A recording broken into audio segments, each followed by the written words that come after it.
When you plant a seed here at Thomas Jefferson, magic occurs.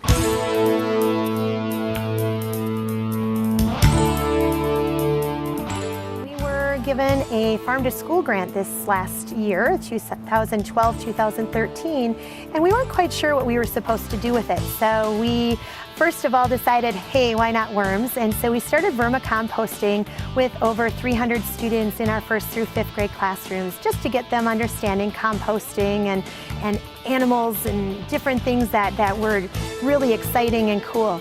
And then we started talking about how that all related to dirt and how important dirt was to our food. Using our FOSS Science program to teach our plant unit with 2nd graders. And we thought, what a great avenue to be able to educate and also help them understand how to grow a garden.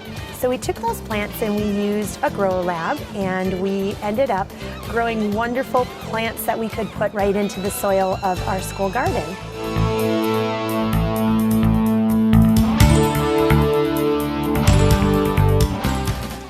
Creating a school garden isn't as hard as it seems. Let's dig in.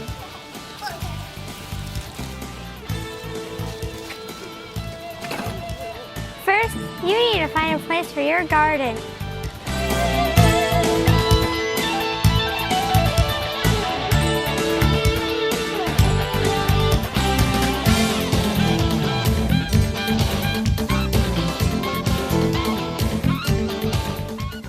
Clear the area for your beds.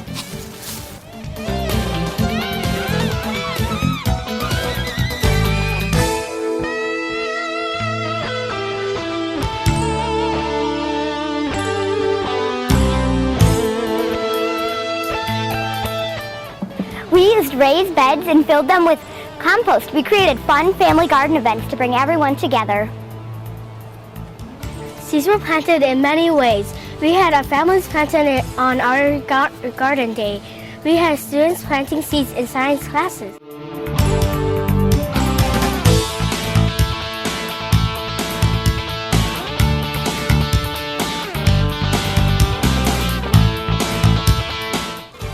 After-school classes are great ways to get more kids involved. We even formed a school garden club. As we continue to work in our garden, we wanted to make sure that as many students as we possibly could were part of this community of learners. So what we ended up doing is we started creating our after-school programs through our 21st Century Grant projects, and we also ended up doing a Community Connection summer school program with over 60 students being able to learn different growing techniques, as well as learning how to can and learning how to make freezer jam. And we wanted to make sure that they understood it wasn't just about putting a plant in the ground, it was also about trying new vegetables.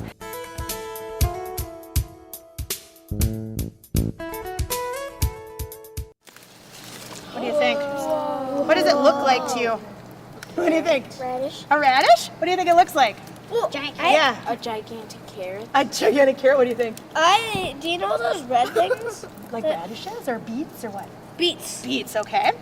So we are going to actually eat this part of it. So we want to be brave like the kindergartners. You think you could be brave like the kindergartners? Yes. Okay.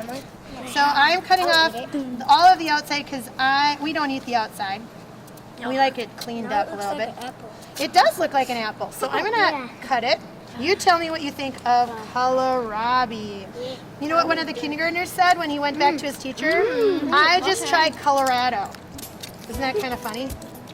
They're actually really good. So what does it taste like to you? What does it taste like?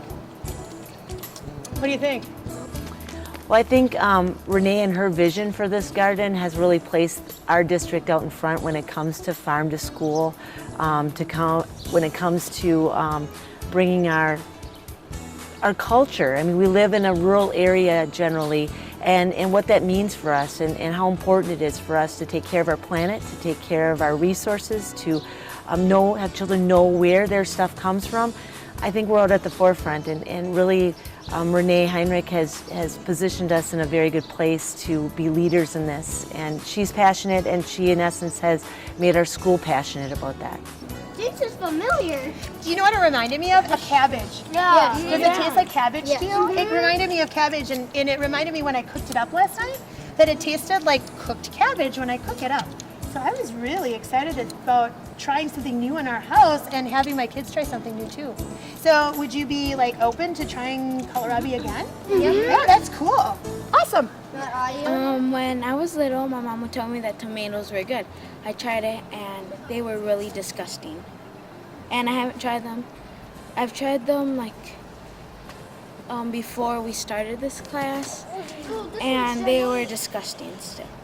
But when I came in this class and a girl told me that they were really good, so I decided to try it one more time, and then they were really delicious. As we continue to grow in our Farm to School initiative, we ended up really looking at how to use the new science standards and try to figure out ways to implement school gardening in the new curriculum. So we started creating lessons that we are going to be putting up on websites to share with everyone. So it makes it easier for everyone to make that school garden work for them.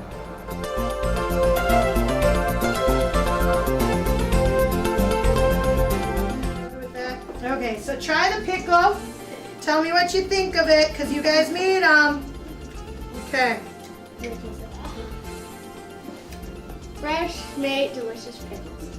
Nice. So what we're gonna do today is we're actually gonna show you, I'm gonna show you a really simple way to make pizza sauce using fresh herbs. Or if you don't have fresh herbs at home, this is what I got at the store, and you can see how cheap I got mine, 48 cents, and this is from the dollar store. So again, oregano. So this is the real plant of oregano, and then when they dry it, they actually put it in a jar like this, and then that is what we buy at the store. This plant is called a ground cherry, and you pick it only from the ground, or else if you pick something from the tree top, then it would not be ripe and it will taste very sour and bitter. So It's really sweet if it's a big one, and if it has a brown husk on top of it, is really sweet. And if it's orange, it will also taste sweeter. Harvest of the Month activities, veggie, bulletin boards, and even taste testing all helps expose us kids to why we should eat our veggies. I didn't like tomatoes before I did taste it, but now I do like tomatoes. Make a garden and try some new things that you find out. In the summer, we have teachers and families come to weed, water, and pick. We always make sure someone else benefits from our harvest. We even set vegetables with a note at students' houses. The families have been really excited about the things that we're doing in the garden. We have had two farm to school days where we have parents coming in and helping us haul dirt, plant seeds. During the summertime, we had our families coming in that signed up on a weekly basis to weed and water, as well as pick some of our vegetables. But the premise of them coming in and doing that was that they could keep half but pay half forward. So we always wanted them to feel like they were getting something out of being able to volunteer their time, but we always wanted them to do that for someone else, because it's just it feels good inside to be able to do something for someone else. And we have next month, as October School Garden Month comes up, we are actually inviting a local farmer to come in and to share with us what he grows on his farm and provide taste testing for our students to be able to open up their taste buds to new vegetables and new opportunities, so they're not so hesitant to put something on their tray when they see it in the lunchroom.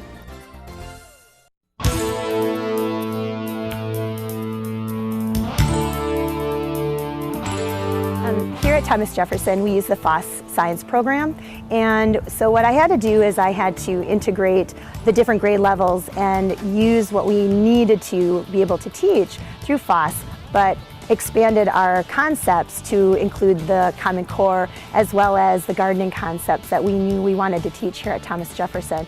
So for example, our kindergartners are growing a kindergarten, and so they learned how to plant pumpkin seeds indoors.